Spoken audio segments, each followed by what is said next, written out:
మేము students union తరఫున కోరుతున్నాం. నా పేరు త్రివేణి, నేను students union joint secretary, currently students union joint secretary. నేను ఓన్లీ ఒక 2-3 పాయింట్స్ మెన్షన్ చేయాలనుకుంటున్నాను. ఆల్రెడీ హిస్టరీ అంతా చెప్పడం జరిగింది. అయితే నేను doctor R S Praveen Kumar sir హెల్ప్తో నేను ఢిల్లీ యూనివర్సిటీలో చదవడం జరిగిందనమాట. అక్కడ నాది డిగ్రీ అయిపోయిన తర్వాత జేఎన్యూలోనే మాస్టర్స్ చేయడం జరిగిందనమాట. 5 సంవత్సరాలు నేను ఢిల్లీలో ఉన్నప్పుడు ప్రతి సీజన్లో నా హెల్త్ ఖరాబ్ అయ్యేది. ప్రతి సీజన్ ఈవెన్ ఎన్విరాన్మెంట్ వల్ల మనకి హాలిడేస్ ఇచ్చేదనమాట. ఢిల్లీలో అసలుకి ఏ రోజు కూడా ప్రశాంతంగా బతకలేమన్నమాట. అట్లాంటి ఢిల్లీ ఎట్లయితే ఇప్పుడు ఢిల్లీ అవుతుందో, ఇప్పుడు ఈ 400 ఎకరాలలో ఏదైతే మనం ఆల్రెడీ మాట్లాడుకున్నట్టు కాంక్రీట్ జంగిల్ ఆల్రెడీ అయిపోయింది. ఇప్పుడున్న 400 ఎకరాలు కూడా తీసుకోవడం వల్ల కంప్లీట్గా అక్కడ కూడా బతకలేము.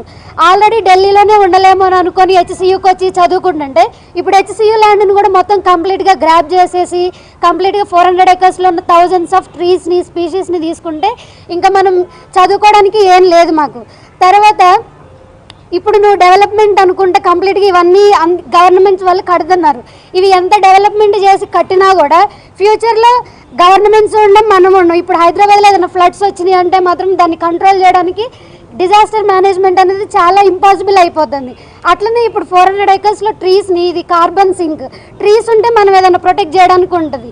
ఇప్పుడు 400 ఎకర్స్లో ఉన్న అంత తీసేసుకుంటే సిటీ కూడా ఉండదు. ఫ్యూచర్లో మనం డెవలప్మెంట్ అని ఏదైతే మాట్లాడుకుంటున్నామో అది ఉండదు, మనము ఉండం అన్నమాట.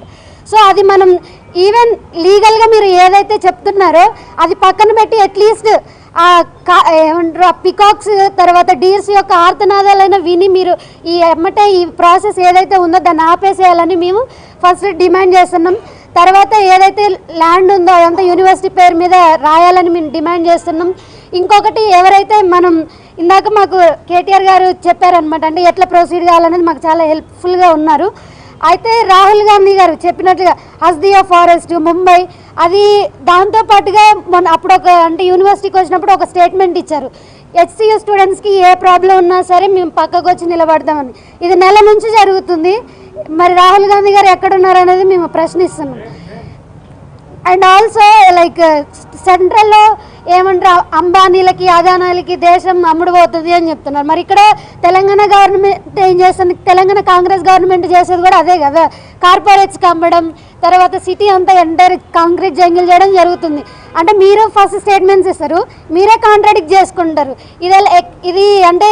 ఇది ఎలాంటి ధోరణి అనేది మేము మిమ్మల్ని ప్రశ్నిస్తున్నాం.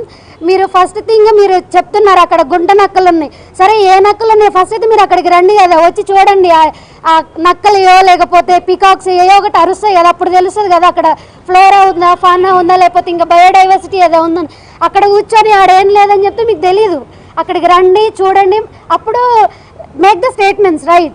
అక్కడికి వచ్చి చూసిన తర్వాత చెప్పండి. సో మా స్టూడెంట్స్ యూనివర్సిటీ ఆఫ్ హైదరాబాద్ నుంచి మేము డిమాండ్ చేసేది ఫస్ట్ అది ఆపేసి first take in to account of environmental aspect first rather than all these legal aspects, because environment is first. It's not just about Hyderabad, ప్రపంచం అంతా గ్లోబల్ వార్మింగ్ అని తర్వాత అన్నీ జరుగుతూ ఉన్నాయి, సునామీలు కానీ అన్నీ వస్తున్నాయి. అవన్నీ కన్సిడర్ చేసుకొని మన హైదరాబాద్ని మనం ప్రొటెక్ట్ చేసుకోవాలనే ఆస్పెక్ట్ మనకు ఉండాలి. అంతేగాని ఏదో డెవలప్మెంట్ చేస్తాం అది ఇదని కాదు, ఫస్ట్ ఎన్విరాన్మెంట్ ఆస్పెక్ట్ కూడా మనం చూడాలి.